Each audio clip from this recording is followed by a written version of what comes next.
नमस्कार। आज हम करेंगे सूरदास के पद के प्रश्न उत्तर। तो इसमें पहला प्रश्न है, गोपियों द्वारा उद्धव को भाग्यवान कहने में क्या व्यंग निहित है? तो यहाँ पर गोपियों द्वारा उद्धव को भाग्यवान कहने में यह व्यंग निहित है कि उद्धव वास्तव में भाग्यहीन है। क्यों भाग्यहीन है? क्योंकि वह श्री कृष्ण के सानिध्य में रहकर भी उनके प्रेम में डूब नहीं पाया है। वह श्री कृष्ण के प्रेम से अछूता रह गया है।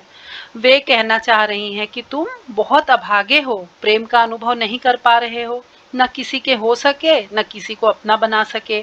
तुमने प्रेम का आनंद जाना ही नहीं और ये तुम्हारा दुर्भाग्य है।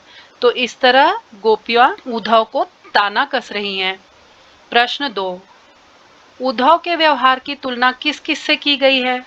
तो उद्धव के व्यवहार की तुलना एक तो कमल के पत्ते से की गई है जो पानी में रहकर भी गीला नहीं होता, तेल में डूबी गागरी से की गई है जो तेल के कारण गीली नहीं होती, और तीसरा पॉइंट हम बोल सकते हैं कि उद्धव के संदेश की तुलना कड़वी ककड़ी से की गई है। तो इस प्रकार ये 3 पॉइंट इसमें बनते हैं। प्रश्न नंबर 3, गोपियों ने किन किन उदाहरणों के माध्यम से उद्धव को उलाहने दिए हैं?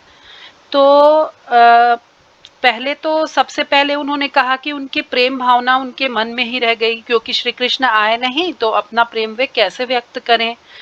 दूसरे नंबर पे वे कृष्ण के आने के इंतजार में ही जी रही थी, किंतु कृष्ण ने स्वयं न आकर योग संदेश भिजवा दिया। तीसरा लिख सकते हैं कि वे कृष्ण से रक्षा की गुहार लगाना चाह रही थी, वहां से प्रेम का संदेश चाह रही थी और आ गया योग संदेश।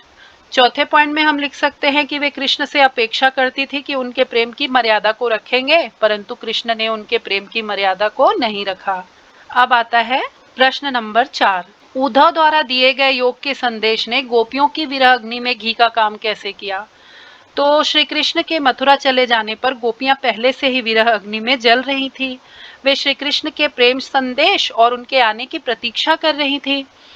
ऐसे में श्री कृष्ण ने उन्हें योग साधना का संदेश भिजवा दिया, जिससे उनकी व्यथा और बढ़ गई कि श्री कृष्ण उनके प्रेम को समझ नहीं पा रहे हैं।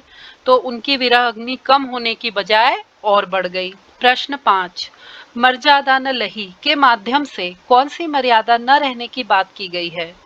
तो प्रेम की यही मर्यादा है कि प्रेमी और प्रेमिका दोनों प्रेम को निभाएं।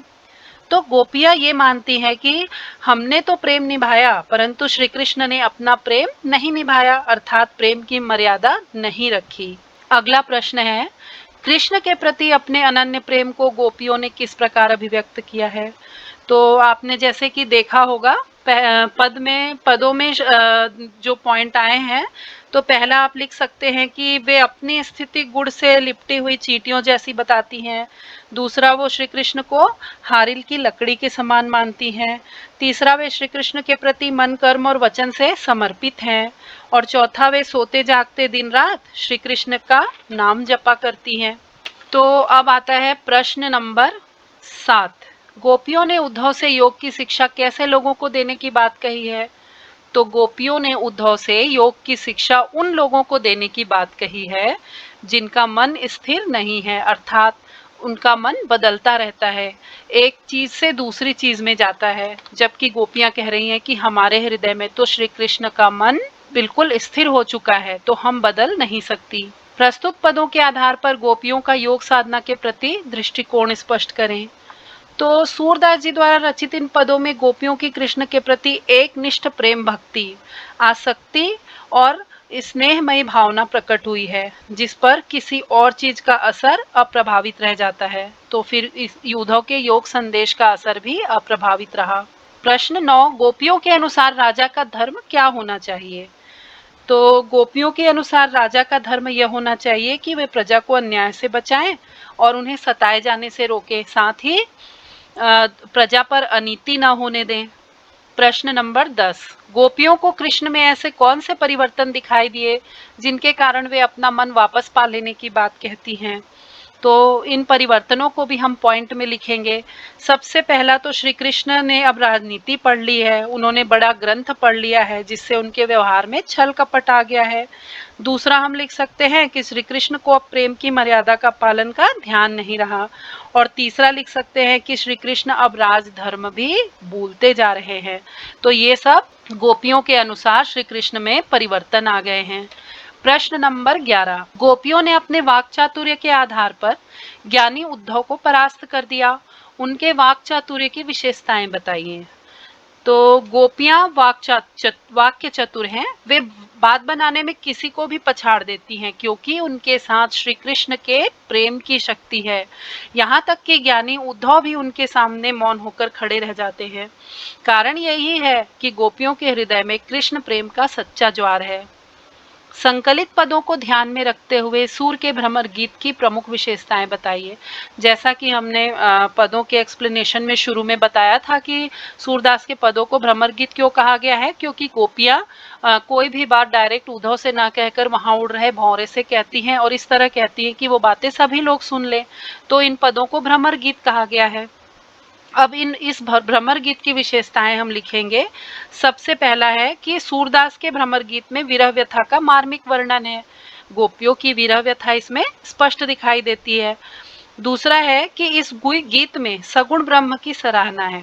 ऐसा हम क्यों कह रहे हैं, क्योंकि उद्धव निर्गुण ब्रह्म का उपदेश लेकर आए थे गोपियों के पास, जिसे गोपियों ने पूरी तरह नकार दिया। तो इसमें सगुण ब्रह्म की सराहना है और निर्गुण ब्रह्म को अमान्य कर दिया गया है। तीसरा है कि इसमें गोपियों के माध्यम से उपालंब, वाक्य पटुता, व्यंगात्मकता का भाव मुखरित हुआ है। मतलब वो हर बात को व्यंगात्मक रूप में कह रही हैं, उनकी वाक पटुता इससे झलकती है। तो अब देखिए, ये प्रश्न तो यहाँ पर समाप्त होते हैं और रचना और अभिव्यक्ति में भी 3 प्रश्न हैं, जिसमें प्रश्न नंबर 13 है कि गोपियों ने उद्धव के सामने तरह तरह के तर्क दिए, आप अपनी कल्पना से और तर्क दीजिए। तो ये आप जो है अपनी कल्पना से, अपनी इमेजिनेशन से इसका आंसर आपको लिखना है कि वो और क्या तर्क दे सकती हैं। प्रश्न 14 है कि उद्धव ज्ञानी थे, नीति की बातें जानते थे, गोपियों के पास ऐसी कौन सी शक्ति थी जो उनके वाक्चातुर्य में मुखरित हो उठी। तो उद्धव ज्ञानी थे, नीति की बातें जानते थे, लेकिन गोपियों के पास श्री कृष्ण के प्रेम की शक्ति थी। वे श्री कृष्ण से इतना सच्चा और निश्चल प्रेम करती थी कि उनके सामने बड़े से बड़ा ज्ञानी उद्धव भी नहीं टिक पाया, वह भी नतमस्तक हो गया। प्रश्न 15, गोपियों ने यह क्यों कहा कि हरि अब राजनीति पढ़ आए हैं? क्या आपको गोपियों के इस कथन का विस्तार समकालीन राजनीति में नजर आता है? स्पष्ट कीजिए। तो हम कह सकते हैं कि हाँ, गोपियों के इस कथन का विस्तार समकालीन राजनीति में नजर आता है, क्योंकि समकालीन राजनीति में हम क्या देखते हैं कि लोग राजनीति में अपना फायदा पूरा करने के लिए बड़े से बड़ा छल कपट करते हैं, कूटनीति अपनाते हैं, कुछ भी सही गलत करते हैं। तो ठीक इसी प्रकार से गोपियां श्री कृष्ण पर इल्जाम लगा रही हैं कि श्री कृष्ण ने भी अब राजनीति पढ़ ली है, अर्थात वो अपने भले के लिए हम सबको भूल गए हैं और हमारे साथ एक प्रकार से हम छल कर रहे हैं। तो इस तरह से उन्होंने समकालीन राजनीति में इसका विस्तार नजर आता है। तो यह प्रश्न उत्तर यहीं पर समाप्त होते हैं। अब हम मिलेंगे अपनी अगले वीडियो में, तब तक के लिए बाय बाय।